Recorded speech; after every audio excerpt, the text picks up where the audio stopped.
ಮತ್ತೊಂದು ಎಕ್ಸಾಮ್, ಮತ್ತೊಂದು paper leak, ಮತ್ತೆ ಆಕ್ರೋಶಗಳ ಸರಣಿ, ಮತ್ತೊಂದು ಕಮಿಟಿ, ಮತ್ತೊಮ್ಮೆ ಸ್ಟ್ರಿಕ್ಟ್ ಆಕ್ಷನ್ನ ಭರವಸೆ, ಮತ್ತೊಮ್ಮೆ ಒಂದು ಪೀಳಿಗೆಯ ಮೇಲೆ ಆಟ, ನಿರಾಶೆ, ನೋವು, ಸಂಕಟಗಳ ಸರಮಾಲೆ.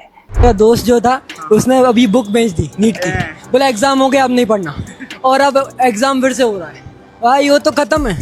एनटीए कह रहा है कि हम दोबारा फॉर्म नहीं भरवाएंगे, दोबारा पैसे नहीं लेंगे, जो बच्चे रजिस्टर्ड किए थे उनका दोबारा एग्जाम ले लेंगे. एनटीए वाले लोग करोड़पति हैं, घर में बैठे हैं. ऐसे भी बच्चे हैं जो कर्ज लेके एग्जाम देने गए थे, जिनके पास 500 रुपया मायने रखता है. किसी के पिताजी सड़क पे ठेला लगा रहे हैं, उसके लिए सोचिए उसको सेंटर उठा के फिर भेजिएगा 1500 किलोमीटर दूर, वो कैसे एग्जाम दे पाएगा. ನೀಟ್ ಪ್ರಶ್ನೆ ಪತ್ರಿಕೆ ಮತ್ತೊಮ್ಮೆ ಸೋರಿಕೆಯಾಗಿದೆ. 24 ಲಕ್ಷ ವಿದ್ಯಾರ್ಥಿಗಳ ಬದುಕು ಅತಂತ್ರವಾಗಿದೆ. ಪರೀಕ್ಷೆಯೇ ರದ್ದಾಗಿದೆ. ಸಿಬಿಐ ತನಿಖೆ ನಡೆಸ್ತಾ ಇದೆ. ವೈದ್ಯರಾಗೋದಕ್ಕೆ, ಡೆಂಟಿಸ್ಟ್ ಆಗೋದಕ್ಕೆ ಭಾರತದ ಏಕೈಕ ಗೆಟ್ವೇ ಯಾವುದು ಅಂದ್ರೆ ಅದು ನೀಟ್ ಪರೀಕ್ಷೆ. ಮಾತ್ರ ಅಲ್ಲ, ಇದನ್ನು ವೈದ್ಯಕೀಯ ಕ್ಷೇತ್ರದ ಹೆಬ್ಬಾಗಿಲು ಅಂತ ಹೇಳ್ತೇವೆ. ಇದರಲ್ಲಿ ಪಾಸ್ ಆಗೋದಕ್ಕೆ ವಿದ್ಯಾರ್ಥಿಗಳು ವರ್ಷಗಟ್ಟಲೆ ಕೋಚಿಂಗ್ ಸೆಂಟರ್ನಲ್ಲಿ ನಿದ್ದೆಗೆಟ್ಟು ಓದ್ತಾರೆ. ಕಾಲೇಜುಗಳಲ್ಲಿ ಕಣ್ರೆಪ್ಪೆ ಬಿಟ್ಟು ಸ್ಟಡಿ ಮಾಡ್ತಾರೆ. ರಾತ್ರಿ ಹಗಲು ಪರೀಕ್ಷೆಯ ಕನಸು ಕಾಣ್ತಾರೆ. ಹೆತ್ತವರು ಲಕ್ಷಾಂತರ ರೂಪಾಯಿ ಖರ್ಚು ಮಾಡ್ತಾರೆ, ತ್ಯಾಗ ಮಾಡ್ತಾರೆ. एनटीए इतनी बड़ी बॉडी है, गवर्नमेंट बॉडी है, इतने टाइम से पेपर करा रहे हैं, पेपर लीक हो रहा है और पेपर सीधे कैंसिल. इस पर कुछ मतलब करना चाहिए. इतने बच्चे मेहनत करते 2 साल और मतलब ऐसे एक मिनट में उन्होंने मेहनत वेस्ट कर दी. सब एकदम रिलैक्स माइंड से पढ़ाई कुछ नहीं करनी, और आप अचानक से बोल रहे हो अगले महीने आके वापस सीन दो. ये बात तो कोई बेकार सी बात होगी. ಆದ್ರೆ ಈ ಪರಿಶ್ರಮವನ್ನು, ಈ ತ್ಯಾಗವನ್ನು ಅಣಕಿಸುವಂತೆ ಪೇಪರ್ ಲೀಕ್ ಆಗ್ತಾನೆ ಇದೆ. ಹಾಗಂತ 1 ಬಾರಿ ಅಲ್ಲ, 2 ಬಾರಿ ಅಲ್ಲ, 3 ಬಾರಿ ಅಲ್ಲ, ಪದೇ ಪದೇ ಪ್ರಶ್ನೆ ಪತ್ರಿಕೆ ಲೀಕ್ ಆಗ್ತಾ ಇದೆ.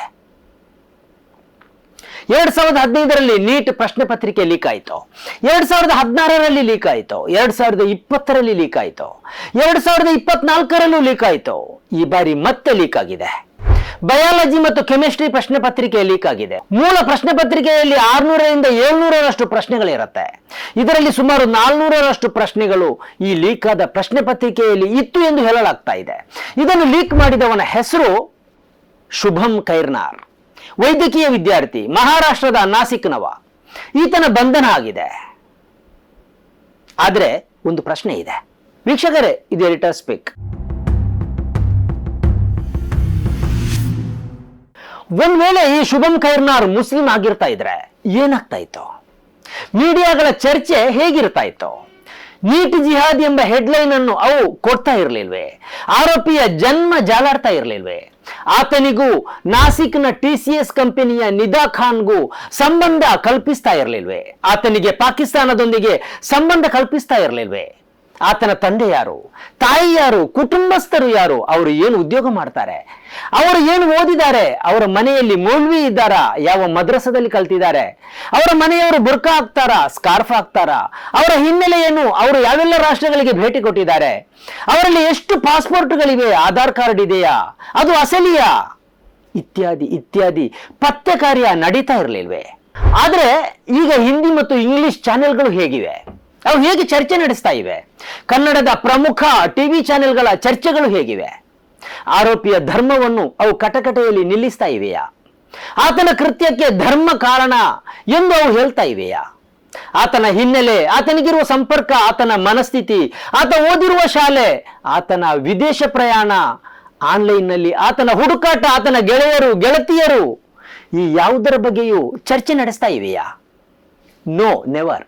ಇಷ್ಟೇ ಅಲ್ಲ, ಕೇಂದ್ರ ಸರ್ಕಾರವನ್ನು ಈ ಮೀಡಿಯಾಗಳು ಪ್ರಶ್ನಿಸ್ತಾ ಇಲ್ಲ. ಪದೇ ಪದೇ ಪೇಪರ್ ಲೀಕ್ ಆಗ್ತಾ ಇದ್ರು ಕೇಂದ್ರ ಸಚಿವರ ರಾಜೀನಾಮೆಯನ್ನು ಇವು ಕೇಳ್ತಾ ಇಲ್ಲ. ಪ್ರಧಾನಿಯನ್ನು ಹೊಣೆ ಮಾಡ್ತಾ ಇಲ್ಲ. ಮಾಡಿದ್ರು ಜಸ್ಟ್ ಅವರನ್ನು ಸವರಿಕೊಂಡು ಇನ್ನೆಲ್ಲಿಗೂ ಈ ಆಂಕರ್ಗಳು ಜಂಪ್ ಮಾಡ್ತಾರೆ. ಅವರನ್ನು ಪ್ರಶ್ನೆ ಮಾಡುವ ಬದಲು ವಿದ್ಯಾರ್ಥಿಗಳ ಕಷ್ಟ, ದುಃಖ, ಶ್ರಮ, ಕಲಿಕೆ ಇತ್ಯಾದಿಗಳ ಸುತ್ತ ಗೋಳೋ ಎಂದು ಸಂಕಟ ಪಡ್ತಾರೆ.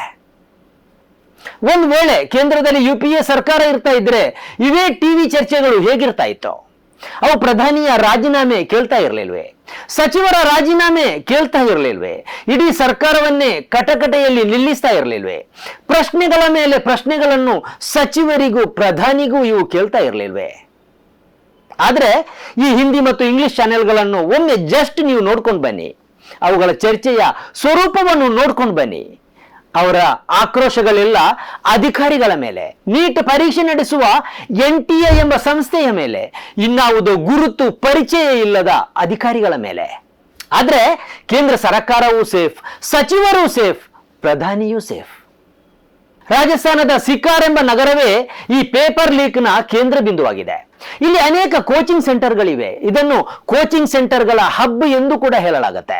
ಪ್ರತಿ ವರ್ಷ ನೀಟ್ ಟಾಪರ್ಸ್ಗಳಲ್ಲಿ ಅತಿ ಹೆಚ್ಚು ಟಾಪರ್ಸ್ಗಳು ಇಲ್ಲಿಂದಲೇ ಬರ್ತಾ ಇದ್ದಾರೆ. 2024ರಲ್ಲಿ ಅತಿ ಹೆಚ್ಚು ಸ್ಕೋರ್ ಮಾಡಿದ 50 ಕೋಚಿಂಗ್ ಸೆಂಟರ್ಗಳನ್ನು ಪಟ್ಟಿ ಮಾಡಲಾಗಿತ್ತು. ಇವುಗಳಲ್ಲಿ 37 ಕೋಚಿಂಗ್ ಸೆಂಟರ್ಗಳು ಕೂಡ ಇದೇ ಸಿಕಾರ್ನಲ್ಲಿ ಇದ್ದವು. 2024ರಲ್ಲಿ ಈ ಕೋಚಿಂಗ್ ಸೆಂಟರ್ನಲ್ಲಿ ಕಲಿತ 2000ಕ್ಕಿಂತಲೂ ಅಧಿಕ ವಿದ್ಯಾರ್ಥಿಗಳು 650ಕ್ಕಿಂತ ಹೆಚ್ಚು ಸ್ಕೋರ್ ಮಾಡಿದ್ರು. ಈ ಬಾರಿ ಪೇಪರ್ ಲೀಕ್ನ ಸೆಂಟರ್ ಇದೇ ಸಿಕಾರ್ನಲ್ಲಿ ಇದೆ. ನಾಸಿಕ್ನಿಂದ ಹರಿಯಾಣದ ಮೂಲಕ ಈ ಲೀಕ್ ಆದ ಪತ್ರಿಕೆಗಳು ಸಿಕಾರ್ ತಲುಪಿವೆ. ಅಂದ್ರೆ ಇಲ್ಲಿನ ವಿದ್ಯಾರ್ಥಿಗಳು ಟಾಪರ್ಸ್ ಆಗುವುದರ ಹಿಂದೆ ದೊಡ್ಡದೊಂದು ಷಡ್ಯಂತ್ರ ಇದೆ ಎಂಬ ಅನುಮಾನ ಇದೆ. ಇಲ್ಲಿಯ ಕೇಂದ್ರಗಳಿಗೆ ಪ್ರಶ್ನೆ ಪತ್ರಿಕೆಯನ್ನು ಪ್ರತಿ ವರ್ಷ ಲೀಕ್ ಮಾಡಲಾಗ್ತಾ ಇದೆಯಾ ಎಂಬ ಸಂಶಯ ಇದೆ. ಅಂತೂ ಆರೋಪಿ ಶುಭಂ ಖೈರ್ನಾರ್ ಆಗಿರೋದ್ರಿಂದ ಯಾವ ಸಂಘಟನೆಗಳು ಬೀದಿಗಳಿದಿಲ್ಲ. ಗಲ್ಲಿಗೇರಿಸಿ ಎಂದು ಯಾರೂ ಅಪೀಲ್ ಮಾಡ್ತಾ ಇಲ್ಲ. ಟಿವಿ ಚರ್ಚೆಗಳು ಹಾದಿ ತಪ್ಪಿಲ್ಲ. ಹಿಂದೂ ಮುಸ್ಲಿಂ ಎಂಬ ವಿಭಜನೆಯೇ ಇಲ್ಲ. ಕೊನೆಯಲ್ಲಿ ಒಂದೇ ಒಂದು ಪ್ರಶ್ನೆ, ನಾವು ಯಾಕೆ ಹೀಗೆ?